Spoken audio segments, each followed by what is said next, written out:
देखो भाई, यूपीएसआई 2021 की कई शिफ्ट में सेम सवाल आया था, क्यों ना आप भी बनाना इसको सीख लो बेस्ट मेथड से। गणेश अपनी बचत का 24% वृद्धाश्रम को, 25% अनाथालय को, 27% चिकित्सा सहायता हेतु दान करता है। शेष 96 रुपए की बचत बैंक में जमा करा देता है। गणेश के वेतन का 80% उसकी बचत है, तो उसका वेतन ज्ञात कीजिए। देखो, बचत में से ही दान पुण्य का काम कर रहा है। कितना कर दिया? 24% प्लस 25 49%, 49 प्लस 27 यानी कि 100% बचत में से 76% उसने दान कर दिया। तो बचा कितना? 24%। 100 में से 76 घटाइए, तो बचत का 24% बचा है, उसने बैंक में जमा कराया है कितना? 96 रुपए। तो 24% वैल्यू 96 है, तो 1% की वैल्यू कितनी है? 400। तो 100% की वैल्यू कितनी है? 40,000। बहुत सारे बच्चे जल्दबाजी में 40 आंसर लगा देंगे, यही गलती है। ये बचत का 100% है, उसकी बचत आई है, ना कि इनकम, क्योंकि बचत में से खर्च किया है। जो ये बचत है इनकम का 80% यानी कि इनकम 100% है, तो 40,000 इनकम का 80%, 1% आ गया। 100% की वैल्यू आपसे पूछे, ये उसकी इनकम आएगी मेरे दोस्तों कितना? 50,000 रुपए उसकी इनकम है, ठीक है, जिसका 80% 40,000 बचत करता है। ये बताओ सेम।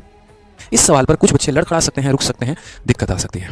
35 आदमी एक काम को 6 दिनों में कर सकते हैं, तो 7 आदमी काम के आधे हिस्से को कितने दिनों में पूरे करेंगे? तो हम बोलेंगे सर देखिए, आदमी कितने हैं? 35। उस काम को कितने दिनों में कर सकते हैं? तो 6 दिनों में कर सकते हैं। और कितने काम को कर सकते हैं? एक काम को कर सकते हैं। अब हमसे यहाँ पर कहा गया 7 आदमी उस काम को जो है उसी काम के आधे हिस्से को कितने दिनों में पूरा करेंगे? तो मैं मानता हूँ कि 7 आदमी मान लीजिए उस काम को X दिनों में कर रहे हैं, और कौन से काम को? इस काम के आधे हिस्से को। अब देखिए, जनरली छोटी छोटी बातें होती हैं, लेकिन वही हमें परेशान कर सकती हैं। हम लोगों को आदत क्या होता है कि अगर मुझे आधा बोलता है ना, तो बच्चा यहाँ 1 और यहाँ 1/2 ले लेता है। ऐसा नहीं करना होता। अगर आधा बोले ना, तो आप ऐसे सोचो ना कि यार आधा करने को कहा गया, तो हम एक काम करते हैं, इसको 2